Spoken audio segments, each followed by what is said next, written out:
సిద్దిపేటలో బీఆర్ఎస్వీ ఆధ్వర్యంలో విద్యార్థులు నిరుద్యోగ యువత భారీ నిరసన ర్యాలీ చేపట్టారు. నీట్ పరీక్షలో జరిగిన అక్రమాలు, పేపర్ లీకేజీలను నిరసిస్తూ ఎమ్మెల్యే క్యాంప్ ఆఫీస్ నుంచి పాత బస్టాండ్ వరకు ఈ శాంతియుత ర్యాలీ సాగింది. సిద్దిపేట ఎమ్మెల్యే తన్నీరు హరీష్ రావు ఆదేశాల మేరకు నిర్వహించిన కార్యక్రమంలో బాధ్యులపై చర్యలు తీసుకోవాలని, కేంద్ర విద్యాశాఖ మంత్రి వెంటనే రాజీనామా చేయాలని విద్యార్థి నాయకులు డిమాండ్ చేశారు. సిద్దిపేట ఎమ్మెల్యే క్యాంప్ ఆఫీస్ వద్ద ప్రారంభమైన ఈ ర్యాలీ పాత బస్టాండ్ వరకు సాగింది. కేంద్రంలోని మోదీ ప్రభుత్వం ఎన్డీఏ పాలనలో నీటి పరీక్ష నిర్వహణ పూర్తిగా అస్తవ్యస్తంగా మారిందని నాయకులు మండిపడ్డారు.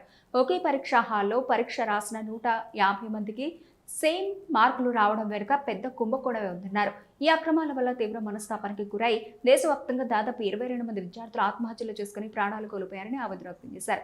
ఈ ఘోర కలికి బాధ్యత వహిస్తూ కేంద్ర విద్యాశాఖ మంత్రి ధర్మేంద్ర ప్రధాన్ తక్షణమే తన పదవికి రాజీనామా చేయాలని డిమాండ్ చేశారు. కేంద్ర ప్రభుత్వం దిగిరాకపోతే నేషనల్ లెవెల్లో విద్యార్థుల పవర్ ఏంటో చూపిస్తామని హెచ్చరించారు.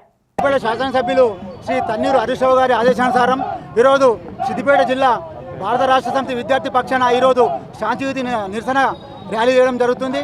గత నెలలో కేంద్ర ప్రభుత్వం ఎన్డీఏ మోదీ గారి ప్రభుత్వం నీట్ ఎగ్జామ్ నిర్వహించి తప్పుల తరగన ఒకే హాల్లో 150 మందికి సేమ్ మార్క్స్ రావడం వల్ల చాలామంది విద్యార్థులు నష్టపోవడం జరిగింది.